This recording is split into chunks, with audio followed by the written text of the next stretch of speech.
On her 34th birthday, Emma Taylor agreed to something she hadn't done in years. She let her parents throw her a small backyard party. It was supposed to be quiet, simple, just a few chairs, cake and conversation. She wore the soft blue blouse her cousin Mia once said brought out the color in her eyes. But the moment she stepped into the backyard she felt it, that tight, invisible tension in the air. Her sister Lily showed up late, phone in hand, live-streaming her dramatic entrance. "We made it, loves. Say hi to the internet." Lily twirled so the camera could catch the guest. Emma stood by the drinks table unnoticed, smiling politely. Their father Tom walked over, eyes fixed on Lily. "She just lights up the whole place, doesn't she?" he said with pride. Emma's smile tightened. "Where are you watching from today? Kindly hit like, comment and subscribe to this channel for more." The evening moved slowly. Emma gave a short toast thanking everyone. She meant it even if her heart wasn't really in it. That's when Lily suddenly gasped. "Wait, I think I saw someone jump the fence," she cried, pointing toward the bushes. People turned. She held her phone higher. "Calling 911 now," she said dramatically. Emma stepped toward her. "Lily, what are you doing?" Lily waved her off. "Hang on, I'm on with dispatch. Might be a domestic thing. Could be dangerous." Emma's chest tightened. Moments later Lily giggled and whispered into her phone, "Just kidding." But 10 minutes later 2 officers arrived. Lights flashing, radios clicking. Lily greeted them like old friends. "Just a prank, officers. Birthday fun." They didn't arrest anyone. Just wrote a report. But the mood had changed. Some guests left early. Others stood around awkwardly, unsure what to say. Emma locked herself in the bathroom, shaking as she pulled up Lily's live stream. The comments were cruel. "She looks dead inside. Who even invites her?" Emma's heart sank. She closed the app and deleted her social media accounts. When she came out, Tom was waiting in the kitchen. "Don't make things worse," he said as if giving her wisdom. "Lily didn't mean harm." Emma didn't respond. Outside, the cake box someone packed for her sat untouched. She picked it up and walked to her car. Sitting behind the wheel, she stared at it, thinking of Lily's grin and the phone that never stopped filming. Her fists clenched in her lap. 2 nights later, Emma woke up to the smell of smoke. Thick chemical choking. She gasped, struggling to breathe. Her fire alarm screamed above her bed, lights flashing red. Coughing hard, she jumped from the bed barefoot and grabbed her phone. Smoke clouded the hallway. She called out, "Toby." Her little dog barked from the living room. Emma grabbed his leash and pushed through the smoke-filled corridor, guiding them both to the front door. As soon as they reached the porch, fresh air hit her face like a wave. She collapsed to her knees, coughing, one hand holding Toby's leash, the other bracing herself. Neighbors came outside, porch lights flickering on. Sirens blared in the distance. Firefighters arrived quickly. They managed to stop the fire before it spread too far, but the kitchen was gone. The little breakfast nook Emma had fixed up herself? Smoke and soot had touched nearly every wall. Emma sat in the back of the ambulance, staring at what was left. Mrs. Lopez, her elderly neighbor, approached quietly with a shawl. "Emma," she whispered, "I saw someone in your yard last night. Around midnight. Hoodie, walking fast like they didn't want to be seen." Emma's blood ran cold. She looked down, her voice barely audible. It was Lily. She didn't have proof, not yet. But in her gut she knew. The timing. The escalation. The smirk Lily always wore when she thought she'd won. It wasn't an accident. Emma didn't say anything else that night. She didn't cry. She didn't scream. The firefighters finished their inspection, and by the time they left her parents had already arrived. Her mother, Diane, stood stiffly at the edge of the driveway. Tom just stared at the blackened siding of the house. Neither of them stepped inside. "We're just glad you're okay," Diane said, clutching her purse like it might fly away. Emma nodded slowly. Mrs. Lopez saw someone leave the yard. Hoodie. Medium height. Diane blinked. Tom cleared his throat. "Could it have been electrical?" he asked the fire chief. The chief shook his head. "Started near the back door. Accelerant on the floor. This was no accident." Emma looked at her parents. "I think it was Lily." There was a long silence. Diane gasped softly. "Sweetheart, that's a serious accusation." Emma's voice didn't waver. "You don't even want to consider it, do you?" Tom shook his head. She's family, he said. We shouldn't jump to conclusions. And there it was again, that phrase. She's family. The same line they used every time Lily did something cruel or reckless. Emma looked down at her soot-covered shoes, then back up at the half-burnt porch light. She didn't argue. She just walked back into her house, stepping carefully around the broken glass. Her chest felt hollow, but her mind was sharp. In the hallway she found an old photo, Thanksgiving at Lily's condo, everyone smiling. The fire had warped the picture. Her face was melted at the edges. She whispered, "You tried to erase me." Later that night, Emma sat in her smoke-damaged living room, wrapped in a blanket, laptop on her knees. She opened the footage from her backyard security camera. At 12:18 a.m., the motion sensor had activated. A figure in a hoodie walked across the frame. Slender build, tight jeans, a slight bounce in the step, just like Lily's. Emma paused the video, zoomed in, took screenshots. The figure threw something through the window. A bottle wrapped in cloth. Flash, then fire. Emma leaned back, heart pounding. Wasn't just a suspicion anymore. She saved the files to a secure folder. Then she sent a message to her parents. "Before I do anything else, please watch this." She attached the Dropbox link and waited. The replies came quickly. "Diane, you need to stop this obsession. Lily would never." "Tom, that could be anyone. Don't throw accusations. It's not good for the family." Emma read the text twice. No questions about her safety. No mention of the fire. Just denial and scolding dressed up as concern. She stared at the screen, her fingers trembling. But she didn't cry. Not this time. "They don't care if it was her," she whispered. "They care if I make it public." Emma understood now. Truth didn't matter in her family. What mattered was image. And she was done playing her role as the quiet one who kept things nice. She opened a new file and began writing. Timeline of events. Emma typed for hours. Every screenshot labeled. Every detail recorded. The footage, the timestamps, the neighbor's witness statement. It wasn't for her parents. It was for her. A record of what had happened. Then she opened her old Facebook, the private one where only family and close friends remained. She typed a post, no emotion, just facts. Camera picked up movement at 12:18 a.m. Object thrown through the kitchen window. Flames visible by 12:21. Partial profile captured matches Lily T. She paused, then added one last line. Sometimes silence becomes permission. I've been silent too long. She uploaded the images and hit post. Then she closed the laptop and whispered, "Now let's see what happens." Within an hour, Emma's phone buzzed non-stop. Notifications poured in. Likes, comments, messages. By lunchtime, the post had been reshared in 2 neighborhood Facebook groups and screenshotted into a Reddit thread titled, "Is this real?" The comments ranged from shock to sympathy. "She always seemed too perfect. This explains so much. I remember that birthday. Something felt off." A former neighbor chimed in, "That girl once borrowed my car and vanished for weeks." Emma sat in silence, staring at the flood of voices. Some were strangers. Some were cousins who had never spoken up before. And then came the message that made her hands tremble. Lily posted something. Lily hadn't responded directly to Emma's post.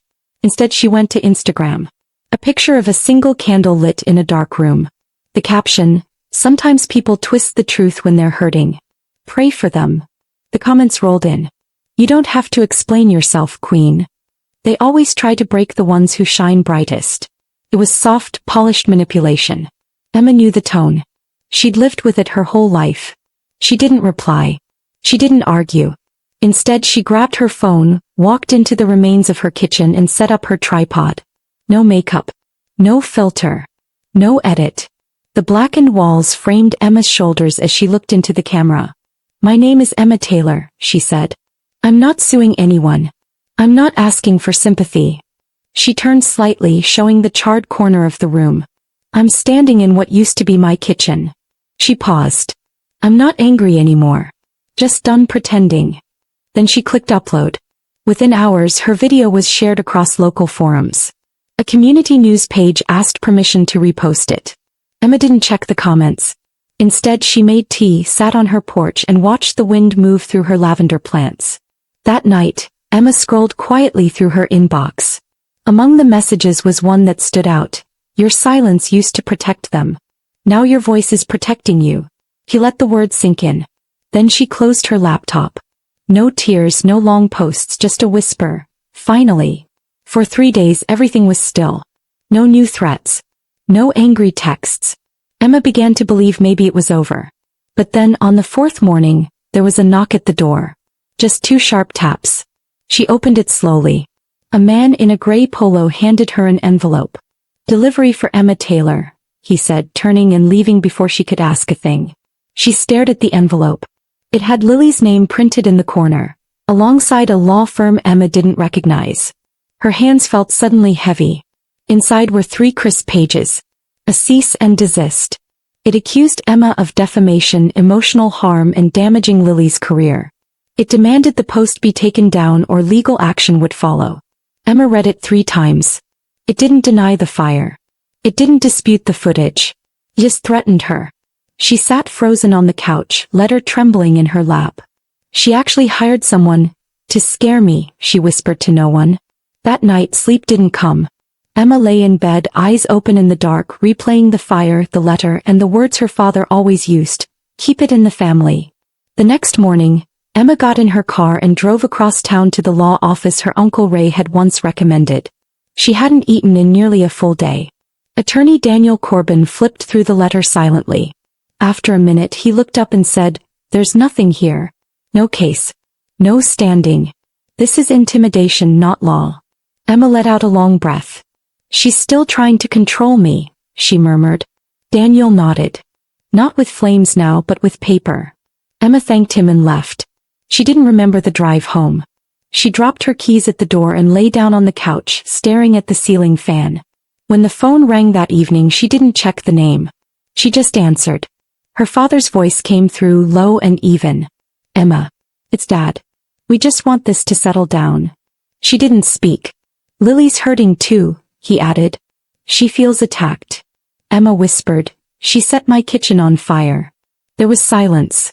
Then Tom said, "Let's not let this turn into a war." Emma hung up. Quietly. Finally. Emma didn't post anything that night. She didn't rant. She didn't write a new story. Instead she opened her original post, the one with the footage, and added a single line. "Legal letters don't erase video. Silence doesn't mean peace." She clicked save. That one sentence took off. Within 2 days people across the internet had turned it into a hashtag. Hashtag silence is not peace. Survivors of family abuse, old classmates, and strangers began sharing their own stories under it. Emma watched the movement grow, not out of revenge but out of something deeper. Validation. She wasn't alone.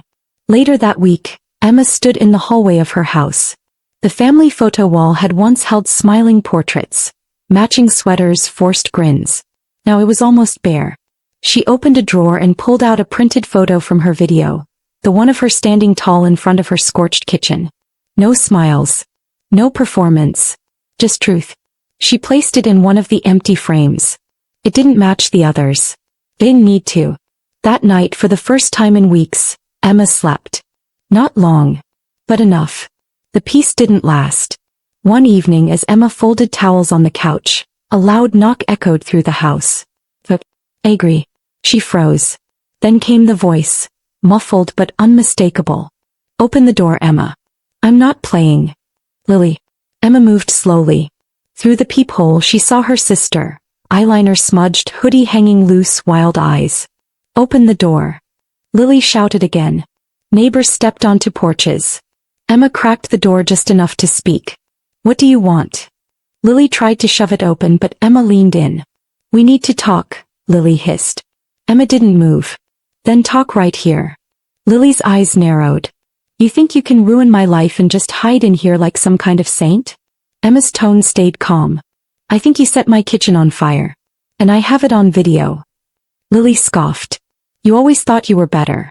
Always played the victim. Always acted like the mature one." Emma didn't blink. "No. I've been silent. That's not the same thing." Lily's voice cracked. "I'm the victim. Not you." Then without warning she turned and stomped away from the door. Emma didn't follow at first, until she heard the garden gate slam. That's when she grabbed her phone and hit record. Emma stepped outside just in time to see Lily ripping flower pots off the walkway. Painted ceramic shattered across the patio. Pots Emma had decorated with her niece. Lily flung each one like it was nothing. "Lily, stop!" Emma yelled. But her sister wasn't listening. Then Lily turned toward the porch. Her eyes landed on the old wind chime, glass and metal, the one their mother had given Emma when she bought the house. Without hesitation, Lily yanked it down and smashed it against the concrete. Emma's chest tightened. She breathed in slow and steady, then calmly dialed 911. Not out of anger. Not fear. Just to make a record.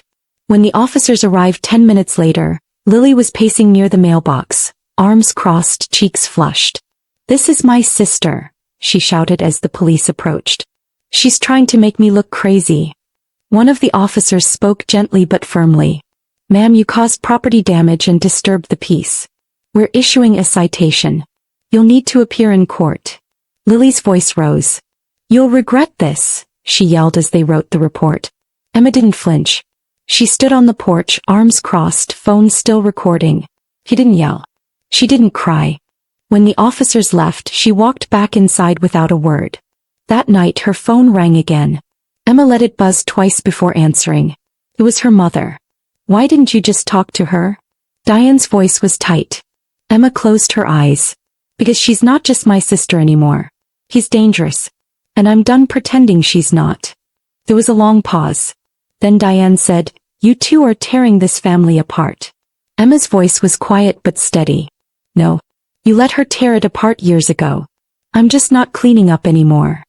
She ended the call. No shouting. No drama. Just silence. The kind that ended something. Later that night, Emma backed up everything. Videos, screenshots, messages, posts. She saved them all to an external hard drive and double-checked the folder twice.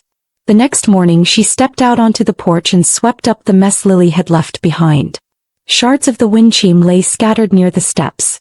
Emma picked up one sliver of glass, ran her thumb along its smooth edge. No sound. Just silence. And somehow that said everything. She went back inside, poured herself tea and sat with the silence. For once it didn't feel like a burden. Felt like a choice. But the quiet didn't last long. That afternoon, Emma was working in the kitchen when she received a message from an old friend. "Have you seen this post going around? Someone's dragging you and it looks serious." Her stomach turned. She clicked the link. A burner account. But the tone was clearly Lily's. A photo of Emma from years ago in a hospital gown. A panic attack. A moment of weakness. He had never shared that with anyone. The post caption read, "Some people have patterns. Just connect the dots." Emma sat frozen, her breath shallow, the blood draining from her face. The post had already been shared 70 times. Comments flooded in. Didn't she burn her own house down? She's always been weird. I heard her sister said she had episodes. Emma didn't feel shame. She felt rage. Cold, electric, controlled rage. This wasn't a defense. It was an attack. And just when she thought the damage was done, a new video popped up in a private community forum. Title, Lily Unfiltered. The clip was grainy, filmed at a party. But the voice was clear. "I could murder someone and my parents would still back me," Lily laughed. "All I have to do is cry." Then came the words that cracked the internet open. "Emma? She's just the placeholder kid. The invisible one. I'm the real one." Gasps could be heard in the video. Laughter. Emma didn't post a new paragraph. Didn't write a long caption. She simply reposted the video with one sentence. She said it. "Not me." Then she closed her laptop. No follow-up. No comments. Just that. That afternoon, Emma walked to the grocery store. The wind felt cooler than usual. A woman tapped her shoulder in the frozen aisle. "You're the one from the video, right?" she asked softly. "Thank you. For not letting people like her keep winning." Emma didn't know what to say. She just nodded. When she got home, her inbox had exploded again. But she didn't read every message. Instead, she made herself tea, fed Toby, and folded laundry. Later that evening, she sat on the porch, her phone turned off. The sky was painted with soft oranges and blues. For the first time, the silence didn't feel like defeat. It felt like peace. Real peace. Then the knock came. Not harsh. Not threatening. Just a quiet knock and another envelope. This time it wasn't a warning. It was something else. It was the official court date. 3 weeks later, Emma stood on the courthouse steps in Mesa, Arizona. She wore a navy dress, simple flats, and a necklace shaped like a wind chime, her niece's gift. Inside, the air was cold, not from the temperature but from the tension. Lily arrived late. Disheveled. Sunglasses on indoors. Her lawyer by her side. Tom and Diane trailed behind, looking tired, beaten down. Emma didn't speak to any of them. She just sat quietly in her row. When the judge entered and the case was called, everything else faded. This wasn't family drama anymore. This was justice. The prosecutor moved fast. They showed the security footage. Lily in a hoodie, walking along the side of Emma's house just minutes before the fire. The timestamps matched the 911 call. Next came the post from the burner account, traced directly to Lily's email. And finally, the video clip. Lily laughing about getting away with anything as long as she cried. Her voice echoed through the courtroom like a confession dipped in cruelty. Lily's lawyer tried to explain it away. Stress, misunderstanding, mental health, but it didn't hold. Not with a paper trail that sharp. The judge leaned forward, voice firm. There is sufficient evidence to move forward with formal charges of arson and defamation. This case will proceed to trial. Lily's chair screeched as she stood. You're ruining everything, she shouted, eyes wild. You're all blind. The bailiff stepped closer, calm but alert. Her attorney tugged at her sleeve, whispering. Emma didn't move. Didn't speak. She just watched as Lily unraveled. Publicly, permanently. She looked to her father, who had once told her never to cause a scene. His tie was missing. His face was pale. He looked smaller somehow. Powerless. As they exited the courthouse, reporters swarmed. Mr. Taylor, one called out, you served on the Mesa City Board for 17 years. How long have you known about your daughter's behavior? Tom froze. Just for a second. But it was enough. The silence said more than any denial could. By evening, headlines read, former board member faces daughter's arson fallout. Courtroom chaos exposes deep family divide. Emma didn't watch the news. She was home, barefoot in her kitchen. Well, what was left of it? Then came another knock. It was her mother. Diane stepped in without asking. She walked to the rebuilt counter and ran her fingers across its edge. I don't know how we let this happen, she whispered. Emma didn't flinch. You didn't let it happen, she said. You watched it happen. Diane didn't argue. There was no apology. Just silence and the slow settling of truth between them. That night, Emma sat alone on her porch. A new wind chime hung in place of the old one. The breeze caught it gently. The soft ring whispered, still here. 2 months passed. The court case went public, but Emma didn't chase attention. Her home was nearly whole again. The kitchen had soft green cabinets. The new window above the sink let in morning light. There was lavender blooming along the fence line. No apology tours. No interviews. Just mornings that were hers again. One afternoon, while sorting the mail, she found a letter. Handwritten. From Diane.